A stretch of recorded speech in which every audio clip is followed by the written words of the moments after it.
我叫陈时训，今年16岁，是小金县大坝村人。陈时训，快来！是个十足的藏族小孩。我这个没得心眼，也不卡看。我觉得我也是我们村最厉害的科学家。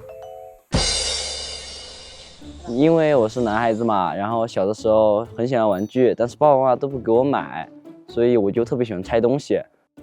小到遥控板，大到电视机，我都拆过。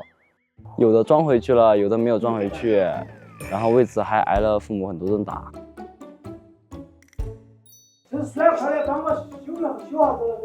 啊，要得来了。所以我动手能力特别强，然后村里爷爷奶奶弄不好东西都爱来找我帮他们修理。村里面我帮他们调手机、修监控，然后我们舅爷修摩托，然后我帮他在旁边打杂什么的，还是做过蛮多事情的。那我走了，舅爷，拜拜。我创作了我第一个作品，是智能花圃灌溉系统。首先，我作品分为2个部分：电脑程序编写、作品传感器跟作品外观。第一个功能是实时的温度显示，然后第2块野兽驱赶报警。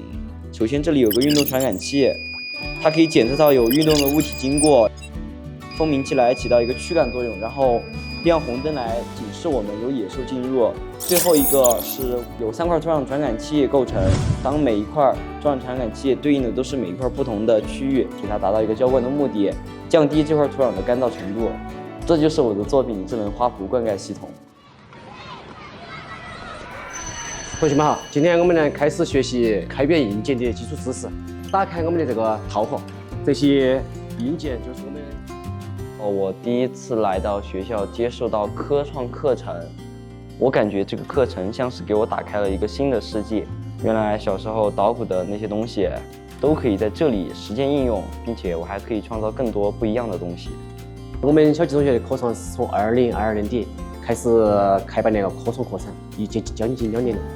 我们的科创课程包含了4个板块，分别是那个创意制造、创意编程、即兴竞赛以及那个木工制作等等。其实我们科创起步真的是很难的啊！从当初的1-2个同学，到现在20-20个同学的加入，同学们对这个科创的认识、兴趣和爱好真的在加强了。虽然我们取得一些成绩但是我觉得我们在未来还需要更多的去学习一些相关的理念，打开他们视野，争取冲出国赛。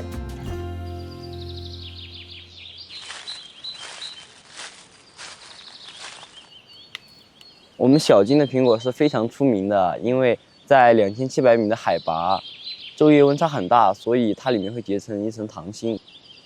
每到11月份，外地人都会专门来我们这里买苹果的。我干这个科创确实跟我的成长经历还是有很大的关系的，因为我小的时候嘛，爸爸要到外地去工作，然后家里呢就只剩下了我妈妈还有奶奶，然后我认为我是家里唯一的男子汉。很多脏活累活我都尽量去做，但是我觉得干活真的太累了。那天爸爸妈妈他们都上去帮别人家砍菜去了，然后我一个人呢在家里面给苹果树浇水，李子树浇水，每一棵树子都要硬，所以我就想了个这样的项目出来，想以后把它实现，而且这样效率投入的人力都非常少。妈，我给你看这个。这个是我做的，全是这种花圃灌溉系统。就像我们的家一样。照着木头一笔做的，全我自己一个人做的。你灵感哦。看嘛，后头我也把它做出来了。它现在功能就是你这边干了嘛，它就可以浇这边；那边干了，它就浇那边。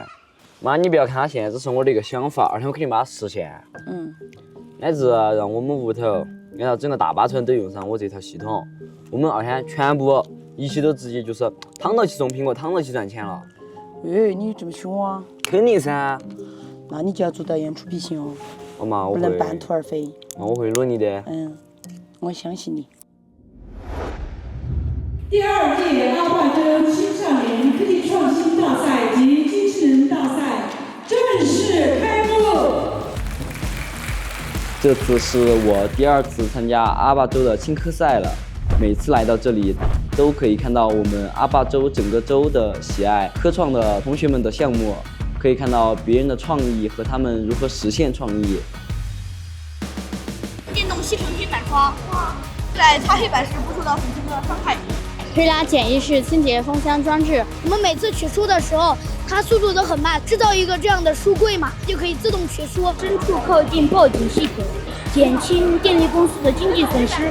太阳能全自动提滴灌系统，解决了山上缺水并导致无法成活的问题。我们主要青少年科技创新大赛，它是一个国家层面的一个顶层设计，为青少年提供一个展示自我的一个平台。主要呢是让孩子们通过作品来展现自己，更好的激发孩子们的一个创新能力和创新热情。其实我是我们学校科创班成立以后的第一批学生，我自己是亲眼看到了这2年以来，有越来越多喜欢科创的同学加入到我们这个团体。